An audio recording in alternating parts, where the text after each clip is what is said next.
looks like we're live on Facebook. Joining us from WPA Intelligence, Amanda Iovino, one of their key pollsters, going to show us what's going on in the world of politics today. A lot of surprising slides here. Amanda, let's jump right into it.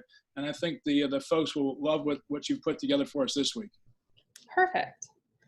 Yeah, so we talked about starting off with current projections for the presidential battlegrounds. So this map is from Cook.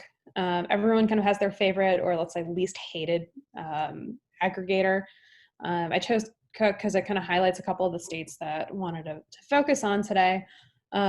First thing to look at is kind of where the lean Democrat states are, and it's Wisconsin, Michigan, and Pennsylvania, which Trump won, are now firmly in kind of the lean Dem category, not quite toss-ups as of right now. When you say lean Dem, what is that, +3?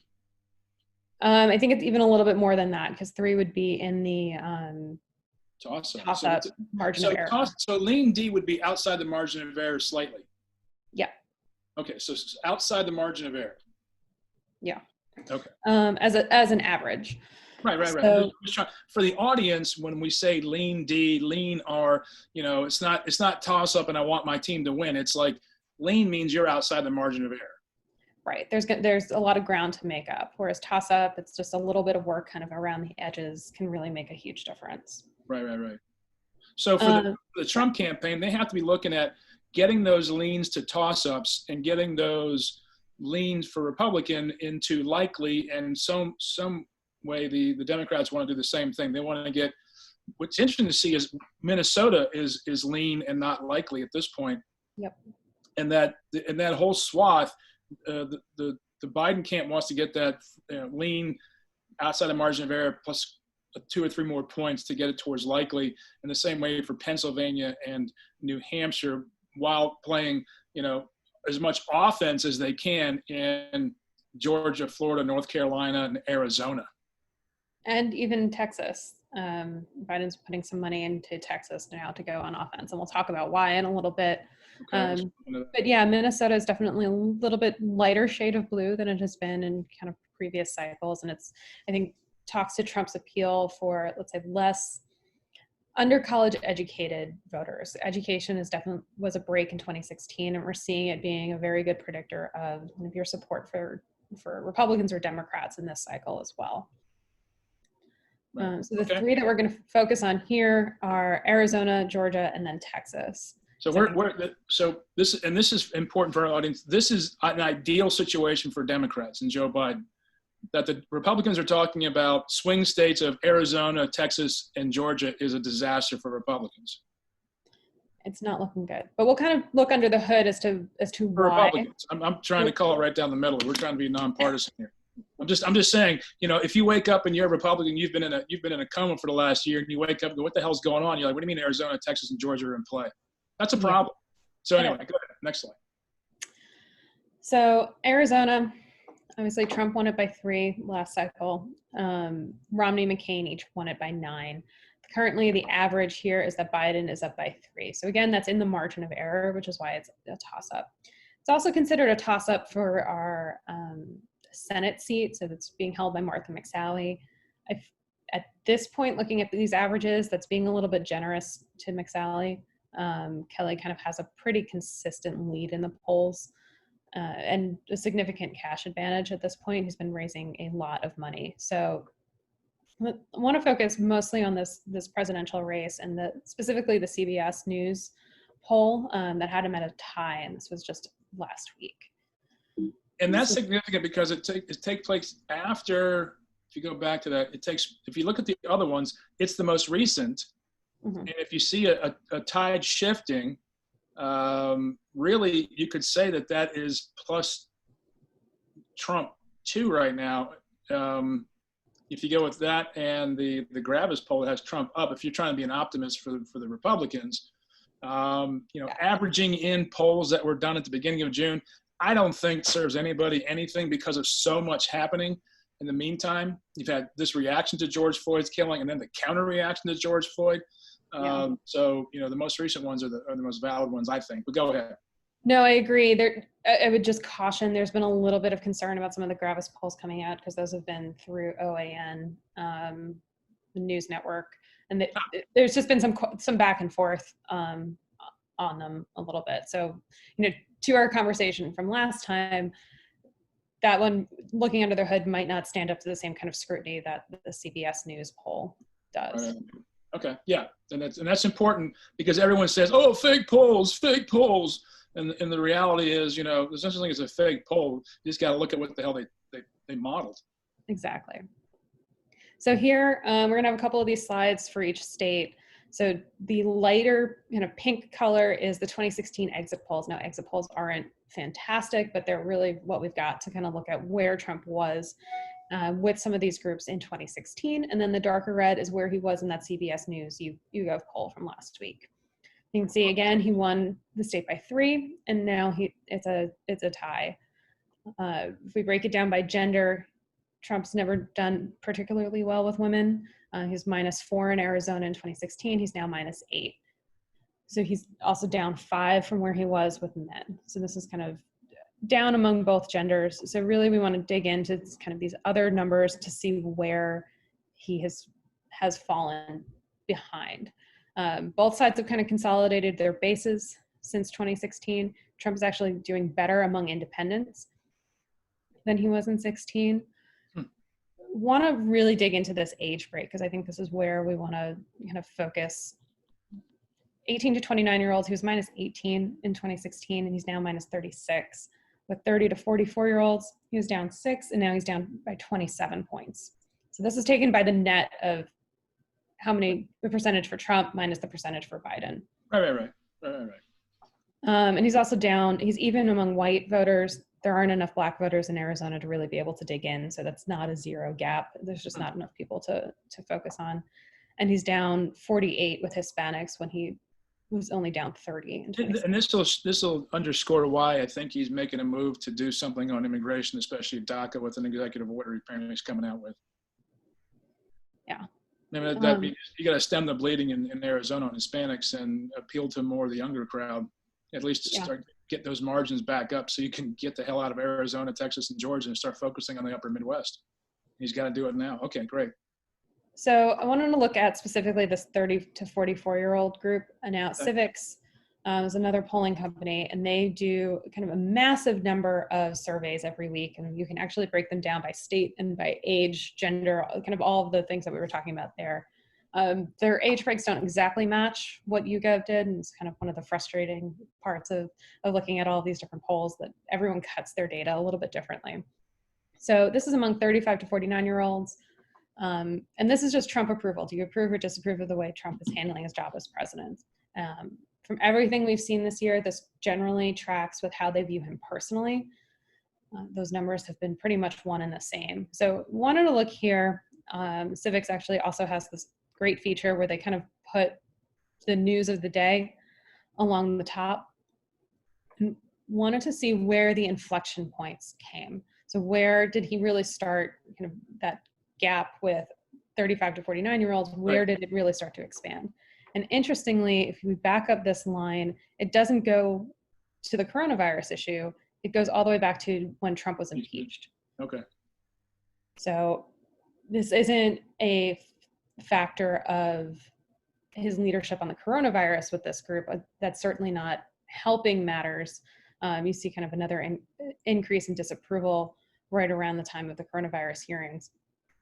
But this kind of goes back to earlier this year, right around impeachment, which says to me that it might be more sticky of a negative than it would be if it was just the coronavirus issue or the economy, which he can kind of turn around with a little bit more messaging and rhetoric. This looks to be a little bit more ingrained. Really? Okay. So looking at Georgia, Trump obviously won Georgia in 2016. Romney and McCain did as well. So the fact that we're talking about this, like we said earlier, is a bit of an issue for Trump. It's the middle of July. He's got 45 days to turn this one around. This average, I think, is actually a little bit misleading because we don't have much polling in Georgia that was included in this average. So one of these is actually from February that has him up 8. Which is, you got to throw that out. At this point, yeah.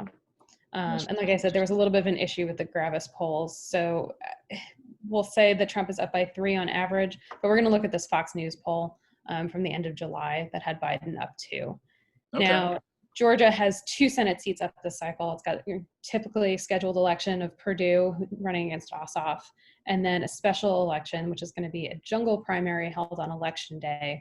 And we've got 4 candidates polling, or 5 candidates kind of polling decently enough to kind of have an average. 2 Republicans and 3 Democrats. So basically what the Democrats are going to try to do here is get one of these 2 guys, probably Lieberman or Warnock, to overtake Loeffler or Collins so that it's not just a Republican versus Republican race in the runoff. Looking at Trump. Georgia has 2. They'll have a jungle primary, everybody in, and then they'll have a runoff 6 to 8 weeks later. Mm-hmm. Okay. So like I said, Trump won Georgia by 5 in 2016. He's now, in this Fox News poll, was down by 2.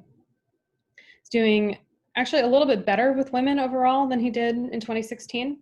It's at -11. Now he's only at -7. It's still negative, but a lot of his negatives are coming from men. His fall, he was at +20 in 2016, and now he's only at +4 with that group. Wow. He's lost men in Georgia. Yeah. And white men. He's lost white men in Georgia. Yeah.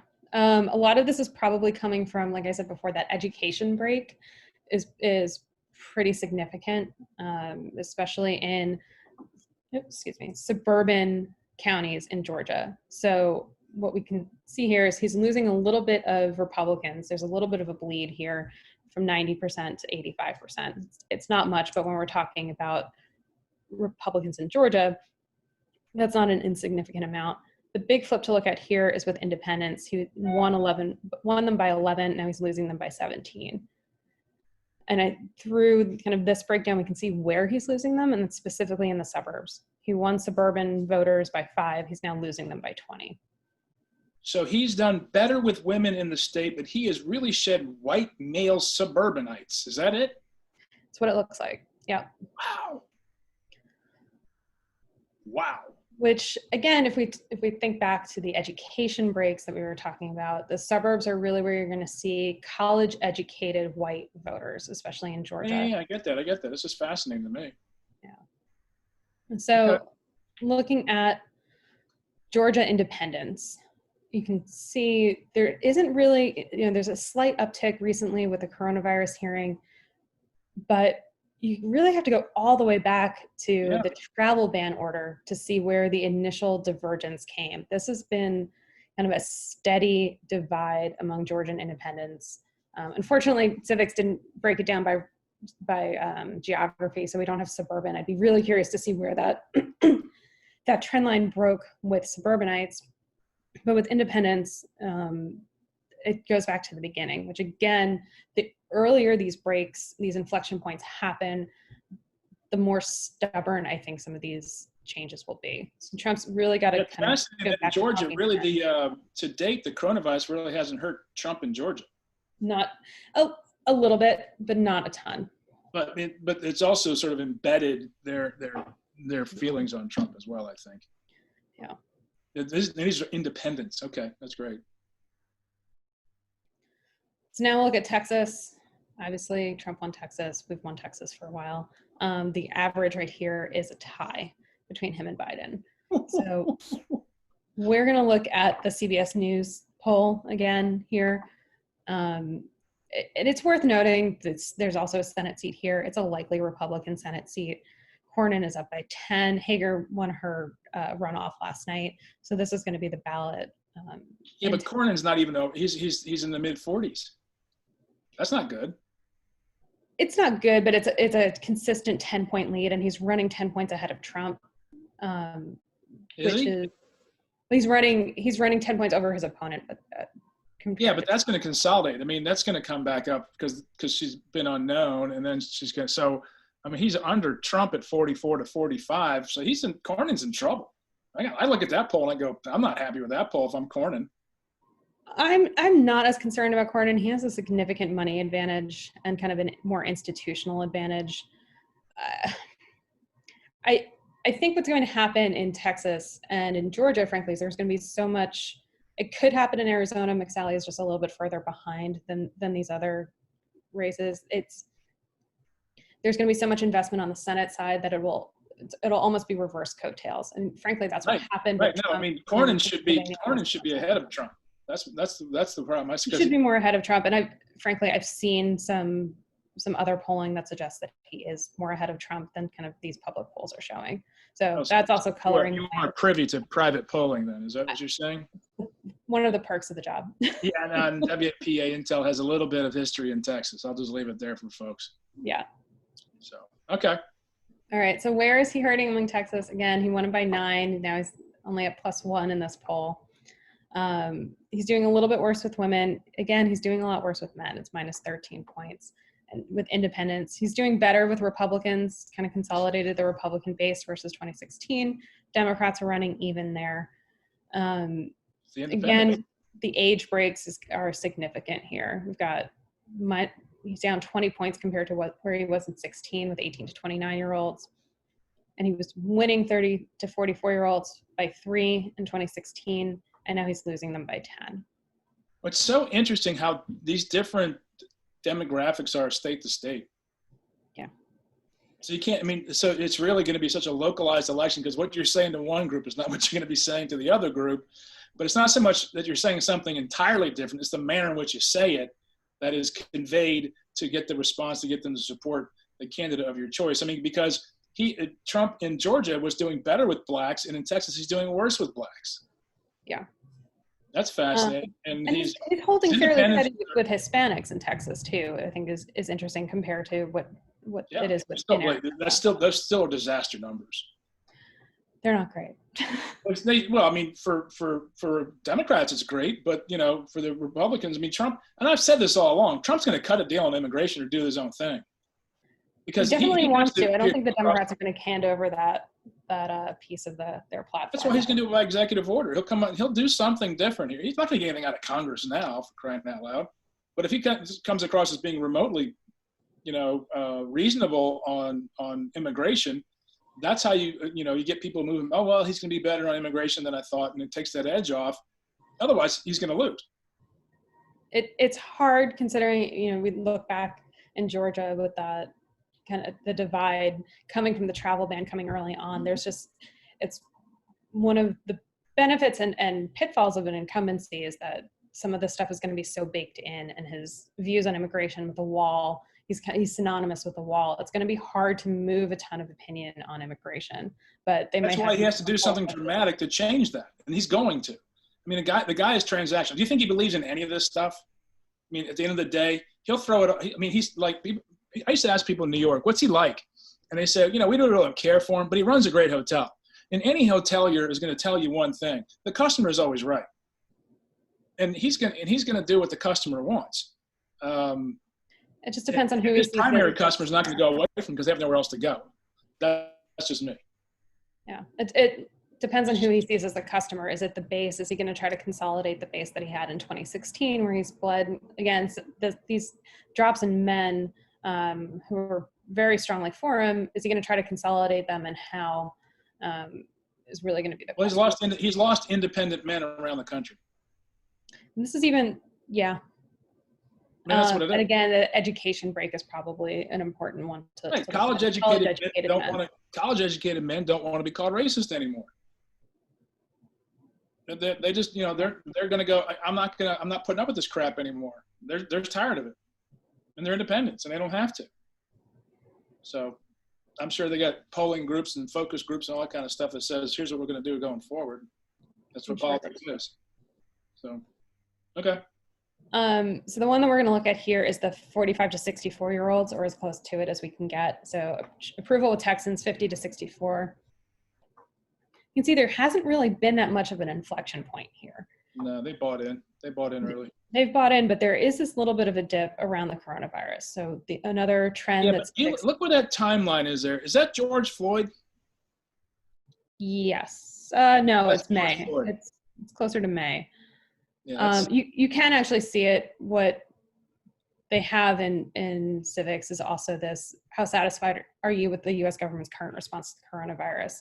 And you can kind of see in the beginning of June, there was this inflection point in the not satisfied at all. Kind of as Texas started seeing more cases increase, which does time in with the George Floyd protests as well. But the trend line is a little bit more dramatic with the coronavirus response, which again makes me think this, to our point earlier, of the longer this has been baked in, the more sticky it's going to be.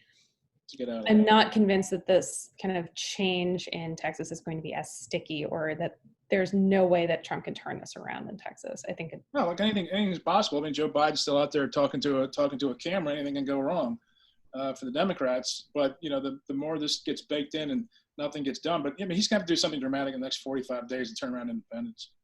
Yeah. Okay. So, looking at civics, also kind of drilled. Let's kind of focus back on Virginia. So Black Lives Matter, we talked about a couple weeks ago how support for Black Lives Matter nationwide has been steadily increasing. Saw a huge jump around the killing of George Floyd. And the question was, does this spike have staying power? Is it, when we see school shootings or something of that, like, support for gun control goes way up, but then it immediately comes back down once it's out of the news. So I wanted to see if Black Lives Matter support for the movement is following that same trend line, or if this again is a little bit more sticky, will it stay around for the long term? And in Virginia, there was definitely a spike here, but the trend line was already increasing for support for the Black Lives Matter movement. And we're seeing slightly, but steady, but you also had a slow and steady decline in opposition. With the killing of George Floyd, you saw an inflection point, an increase in opposition, but a stronger increase in support. Basically, people started picking a side. It also peaked, though. It did. Everything kind of ate out of this neither support nor oppose group. But we've got, it's over 53% supports. A majority of Virginians support the movement. And this is there has been a slight decline as it's moved out of the news, but it's not a dramatic, like, up, down, like I said, as we typically see with things like gun control. Interesting. So the last couple slides that I've got here are coronavirus in Virginia. So the first thing we want to look at is, how concerned are you about the outbreak in your local area? And around March, the last time I was able to see you face to face, Chris, when I was down in Richmond. Right. Yeah, the plurality of people were a little bit concerned. Once the stock market kind of nosedived, that extremely concerned number spiked up to kind of the beginning of April. And then it's generally declined until you got to the middle of June, when it's slowly starting to increase again. Not as dramatic as we saw in March, but that trend line is definitely moving up. So people, which tracks with the outbreaks in the Hampton Roads area, and also in places more like Texas, Oklahoma, and Arizona. So, but it's everyone's, fairly concerned about this. Yeah. I mean, only 7% say 17% say they're not concerned at all. Right. It's not unusual to have that group. No. Okay. So how satisfied are Virginians with their state and local government's response? This has been pretty steady, mostly satisfied, 46%. So it's a plurality. Only 7% are completely satisfied. That's going to be your diehard. So it's basically split 46-45. Yeah. I'd say a majority fall into the satisfied. When you kind of combine these two, that's going to be 53%. But that's not strong, though. That's not great. It's not great, but it's better than the federal government's response. We've got 47% not satisfied at all with the federal government's response to the coronavirus outbreak. You've only got 11% who are completely satisfied, 26% mostly. So you've got about a third that are relatively satisfied. You've got closer to 60% who are not satisfied with the federal government's response. Right. Okay. And I'm sure we're kind of seeing the same thing track with the president's approval. It's like we saw in Texas. There's a lot of correlation between the two. Sure. So Okay. those are the polls we've got this week. Good lineup, man. That was fantastic, Amanda. You're getting really good at this. Right at 10:30, no less. What's that? I know. Well, you hit it out of the park again. If anyone has questions, they can leave them here on the Facebook page. We'll get back to you. But I think the fact that we're looking at Arizona, Georgia, and Texas as being toss-ups, obviously a problem for the Trump administration. Obviously a great advantage for the Biden folks heading into their convention. We're going to be talking about their VP pick soon. Any insight as to where this is going to go for the VP pick? I'm thinking Karen Bass out of California now.